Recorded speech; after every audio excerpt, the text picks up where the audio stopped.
예, 안녕하십니까. 예, 10년 후 부자입니다. 예, 한 달도 안 되었는데 아주 오랜만에 인사드리는 것 같네요. 예, 저도 그간 새로운 일에 적응하면서 열심히 살고 있었습니다. 4월 한 달 동안 많은 일이 있었습니다. 4월 2일 이름하여 해방의 날, 이날 불확실성이 해소되면서 상승의 출발점이 될 줄 알았는데 뭐 떡락의 시작점이 되었죠. 한국 25%, 중국 54%? 야, 이거 어쩌나, 이거 빨리 협상 들어가야겠는데, 이렇게 생각하고 있었었는데, 그 며칠 뒤였죠. 이게 뭐죠? 시진핑. 미국의 보복 관세 34%. 이러니까, 트럼프가 바로, 그래.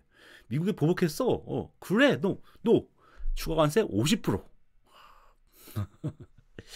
이거 중국 이거 어쩌려고 이거 이러는 건지 이거 진핑이 형 상대는 트럼프라고 트럼프한테 똑같이 보복 관세로 대응하겠다 이러면서 관세가 145%까지 올랐어요. 이거 전혀 예상하지 못했던 그런 부분이었습니다. 그래서 야 이거 어떻게 해야 될까 여러 자료를 찾아보고 열심히 좀 공부를 했죠. 그리고 그렇게 해서 내린 결론이 오히려 신기하게도 야 이거 이렇게 가면은 진핑이 형이 이기겠는데? 이거예요.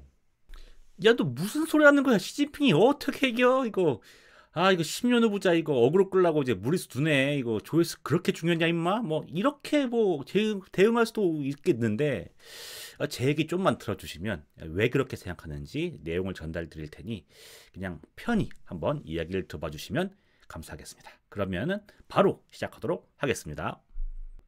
먼저 미국에서 중국에 어떻게 관세를 때려왔는지 약간의 내용만 가볍게 정리하고 가도록 하겠습니다. 몇 달 되지도 않았는데 참 많은 일이 있었죠. 일단 24년 11월에 이제 관세 군부를 때우고요. 그 다음에 이제 1월 취임하자마자 이제 관세 전쟁이 곧 시작된다는 것을 언급을 하였습니다. 그리고 2월 1일에 중국에 10% 관세 먹였고요. 그리고 3월 4일에 펜타닐 핑계 대가지고 다시 또 10%를 먹였습니다. 그리고 문제의 4월이죠. 4월 해방의 날 과연 해방인지 모르겠지만 해방의 날에 무려 34%의 관세를 34%를 매겼습니다. 그랬더니 야 4월 4일에 저희 중국 세졌죠. 이제 중국이 보복 관세 34%. 그리고 이제 이걸 그대로 지켜볼 트럼프가 아니죠. 주말 지나서 중국에 다시 50% 추가 관세를 때리고 바로 그 뒷날 중국을 제외한 모든 국가는 90일간 상호관세 유예. 중국에만 총 145%의 관세를 때렸습니다. 이렇게 이제 중국이 감히 미국에 덤빈 죄로 총 145%나 되는 관세를 혼자 뚫겨 맞았어요. 그러면은 중국 주식은 어떻게 됐을까요? 미국에 덤빈 죄. 혼자만 145% 두들겨 맞고 있어가지고 중국 수출품이 타국 수출품보다 경쟁력이 없을 텐데 중국을 대표하는 홍콩 주식이 과연 나락으로 갔을지요? 이게 홍콩 항생지수 차트거든요. 보시면 제가 이제 빨간색 표시를 해놨어요. 이 빨간색 부분이 트럼프가 이제 중국에 관세를 매긴 그 시점입니다. 많이 빠진 때를 보시면 이렇게 4월 2일 이렇게 폭락을 했고요. 그리고 중국이 보복 관세를 한 그 다음 영업일에 이렇게 지금 또 많이 빠졌습니다. 근데 이 외의 날에는 오히려 관세를 때려도 홍콩 주식이 오르는 모습을 보이고 있습니다. 그 중국 주식 버틴 이유는 그거 있잖아. 그 중국 정부에서 주식 못 팔게 하고 주가 조작해서 그런 거지. 중국 못 버텨. 이제 중국 고유 관세 시작되고 하면은 중국 주식도 이제 골로 가게 되어 있어. 뭐 이렇게 생각할 수도 있습니다. 근데 정말로 그렇게 될까요? 지금 중국 주식이 버티고 오르고 있는 것이 저는 오랜 기간 농축된 역사적 의미가 있다고 생각하는 바입니다. 미국이 중국을 본격적으로 견제한 시점이 2018년 7월이거든요. 이때부터 중국의 관세 매기고 뭐 화웨이 보안을 문제 삼아서 화웨이를 거의 망하기 직전까지 가게도 했죠. 반도체 수출 금지하고 중국 투자에 제한하고 뭐 여러 가지 제한들을 하기 시작했습니다. 그런 와중에 코로나가 터지고 홍콩 민주화 운동이 일어났고요. 시진핑 독재 본격화했고요. 중국 주요 건설사 다 망하고 본격적인 부동산 침체도 일어났습니다. 좀 잠깐 반등한 때도 있었지만은 크게 보면은요, 내리 8년 동안 진짜 힘들었던 그런 시절이었습니다. 옆에서 보기에 중국 미국에 덤비니까 망했다. 뭐 시진핑 독재하다 보니까 이렇게 망하는 거지. 이렇게 쉽게 보고 넘길 수도 있는데 중국은 이 기간 동안 칼을 많이 갈고 있었고 그 힘이 지금의 버티는 힘이 된 것이 아닌가 생각을 합니다. 제가 이번 페이지 소제목은 중국은 오래 준비해 왔다라고 잡아봤는데요. 2018년 첫 중국 제재부터 지금까지 기간 동안 중국이 무엇을 준비해 왔고 어떤 것이 달라졌는지 간단히만 정리를 해보았습니다. 먼저 반도체 제재인데요. 미국, 한국, 일본, 유럽 동조에서 뭐 중국 공장 이전, 반도체 기술 유출 방지, 뭐 반도체 수출 통제 등 제재가 있었죠. 이 중에서 7나노 반도체 생산에서 필수적이라는 네덜란드 ASML의 노광 장비 수출 이거 막은 것이 참 치명적이었다고 생각을 합니다. 그런데 그럼에도 불구하고 중국은 3자외선 뭐 DUV라고 하던데 3자외선 노광 장비를 이용해서 ASML의 극저외선 노광 장비 없이도 7나노 반도체를 생산했습니다. 이게 그 전에 컨센서스는 아예 7나노가 불가능하다고 했는데 만들었어요. 만들었을 뿐만 아니라 그것을 화웨이 스마트폰에 넣어서 대중화하는 데까지도 성공을 했습니다. 그리고 5나노 반도체도 생산에 성공했다고 했습니다. 그리고 미국에 이전하는 수출도 다변화했죠. 작년 기준으로는 중국의 총 수출액이 14%밖에 되지 않습니다. 미국 제재를 고려해가지고 수출국을 많이 다변한 것이 지금 현재 중국의 수출인 거죠. 그리고 정치적으로 시진핑의 지위도 매우 공고해졌어요. 알리바바나 텐센트처럼 중국 거대 기업의 힘이 세지면서 시진핑 거대 기업 총수 누가 더 힘이 셀까 이런 고민을 했던 시기가 잠깐 있었죠. 하지만 이제 마윈이 이제 개겼다가 이제 엄청나게 피보면서 이제 서열 정리가 분명하게 되었습니다. 그리고 시진핑이 소속된 계파 태자당이죠. 태자당이 중국 정치 고위직을 확실하게 장악하면서 다른 계파나 주요 기업인이 시진핑과 다른 목소리를 내는 것이 불가능한 상황이 되었습니다. 외부적으로 위기가 닥쳤을 때 시진핑 한마디에 일사불란하게 움직일 수 있는 체계가 완성이 되었습니다. 그리고 장기적으로 제가 볼 때 무서운 부분은 교육 부분이에요. 중국은 70만 명이 영재를 뽑고 어릴 때부터 얘네들한테 수학, 과학을 가르치고 이렇게 키워내는 영재들을 대학에 조기 입학시켜 그 다음에 다시 또 과학기술을 가르쳐주는 거예요. 이렇게 과학기술 교육에 중점을 두고 그러다 보니까 이번에 딥시크 만든 개발자들도 딥시크도 이 천재 양성 프로그램 출신이라고 하더라고요. 반면에 우리나라는 어떻습니까? 우리나라는 조기교육하고 잘하면 공대 아무도 안 가고 다들 이대로 진학하려고 하는 것이 우리나라의 현실입니다. 또 산업연구원 자료를 보면 반도체, 자동차, 일반기계, 철강, 2차전지, 통신장비, 디스플레이 등 64가지 핵심 품목에서 중국의 1등인 품목이 무려 57개나 된다고 합니다. 바이오 부분도 신약 후보 물질이 30%가 중국 것이라고 합니다. 시진핑이 강조했던 말 중에 이런 말이 있습니다. 도광양회. 빛을 감추고 어둠 속에서 실력을 기른다. 이런 뜻이에요. 이게 빛을 감추고 어둠 속에서 실력을 기른다. 이런 뜻이라고 하더라고요. 어둠 속에서 중국이 얼마나 실력을 길러왔는지 긴장해야 되는 상황이라고 생각하고 있습니다. 음. 알겠어. 시진핑 잘했네. 도광양이 좋다. 뭐 그래. 그런데 그러면은 중국 계속 어둠 속에서 실력을 닦을 것이지. 왜 지금 시점에서 실력을 보여주려고 하는 건데? 왜 그러는 건데? 이런 문제가 남습니다. 그래서 저도 이제 생각을 해봤죠. 꼼꼼히 이렇게 생각해보고 자료도 본 결과 저희 그 대답은 진짜 아이러니컬하게도 자, 지금 세계에서 가장 힘센 사람이 이제 트럼프죠. 그런데 중국이 보기에 이 트럼프가 오히려 만만한 상대이기 때문에 지금 중국이 자신의 실력을 보이게 된 것입니다. 이 중국이 현재 상황에서 가장 아픈 건 무엇일까요? 미국의 제재로 총 수출품의 15%나 되는 물품을 팔지 못하는 것? 그거 뭐 미국 말고 다른 나라에 팔면 됩니다. 문제는 다른 나라에 팔려고 해도 다른 나라도 똑같은 관세로 중국 수출품을 못 팔게 하는 거죠. 이번에 미국이 H20 반도체 중국 수출을 금지했죠.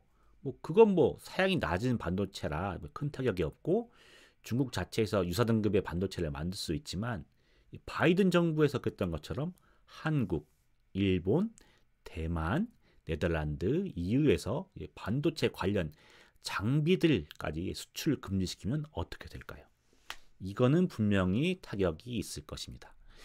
이처럼 지금 중국에서 제일 아픈 거는 미국뿐만 아니라 미국을 위시한 미국 측의 여러 동맹국들이 동시에 중국을 제재하는 것이 가장 아픕니다. 바이든 정부가 그렇게 했었죠. 바이든 정부 때를 생각해 볼게요. 세븐 아이즈 해서 미국, 영국, 캐나다, 호주, 뉴질랜드, 일본, 독일에서 미국이 뭐 했다고 하면 나머지 국가들이 그냥 알아서 동조해가지고 그와 유사한 조치로 중국을 압박했었습니다.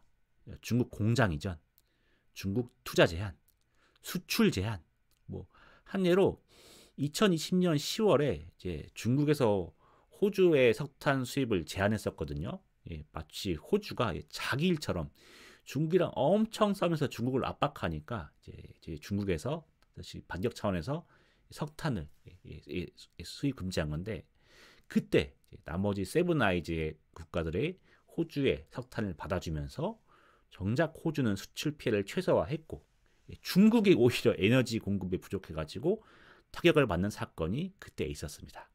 그런데 지금을 한번 가만히 생각해 보면요, 미국이 중국에 50% 추가세 때릴 때, 그리고 145% 추가세 때릴 때, 그리고 중국이랑 아웅다웅 다투고 누가 전화 먼저 하네 뭐 다투고 있는 지금 미국에 동조해서 중국에 추가 제재한 나라가 있던가요? 하나도 없습니다. 트럼프가 야 이거 동맹인데 내가 착하면 낫게 해야지 이거 왜 가만히 있냐 이거 좀 도와 좀 줘라 이게 이러면 도와줄까요?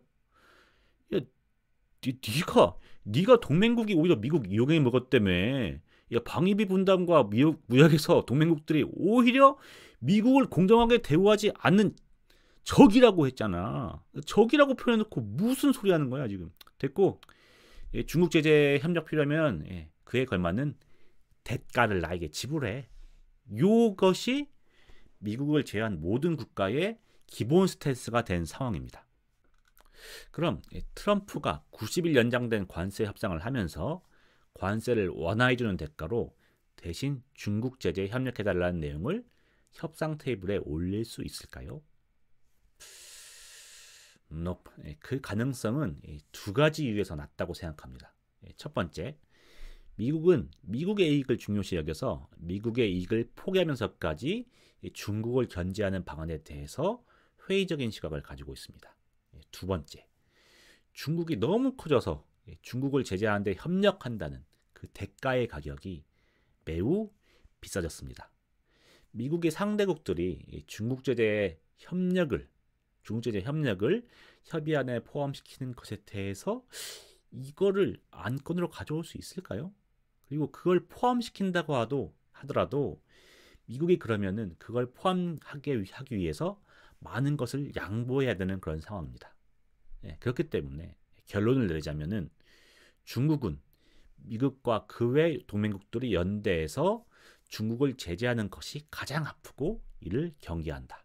그런데 트럼프 정부에서는 그러할 가능성이 낮아 보인다. 그러면 지금 시점에서 미국이 부당한 깔봄이 있을 때에는 더 이상 조용히 숨어서 이를 받아들이는 것이 아니라 부당한 깔봄에 대해서는 지금이야말로 내 힘을 보여줄 찬스라고 생각하는 것이 맞지 않나. 우리의 실력이 인정받게 된다면 오히려 그 다음부터는 더 이상 중국 제재에 협력하는 주변국들도 없어지지 않을까? 이렇게 생각할 수 있지 않을까요? 뭐 들었을 때 어떻게 들리신지 모르겠습니다만 저는 이렇게 생각했을 거라 생각하거든요. 중국이 이번처럼 미국에 맞설 힘을 보였고 그게 통하는구나라고 인지가 된다면은 미국이 이제 나중에 중국 배제에 좀 협력해줘라고 요청을 해도 그 요청에 응하기가 매우 힘들어집니다. 왜냐면 상대방도 세니까 굳이 여기서 편들어줬다가 자신이 경제적 보복을 받는다거나 경제적 이점이 없어지면 안 되는 것이니까요. 이런 것까지 곱씹어서 생각해 보니까 중국의 이번 대응은 진짜 절묘한 타이밍에 이루어진 기가 막힌 신의 한 수가 아니었나 이런 생각이 들고 있습니다. 향후 국제 정세를 생각해 보겠습니다. 트럼프 입장에서는 오히려 쫄린 상태가 되어버렸죠. 본인이 관세를 너무 세게 때려버려서 그에 대한 자국의 인플레를 걱정해야 되는 상황이 되었습니다.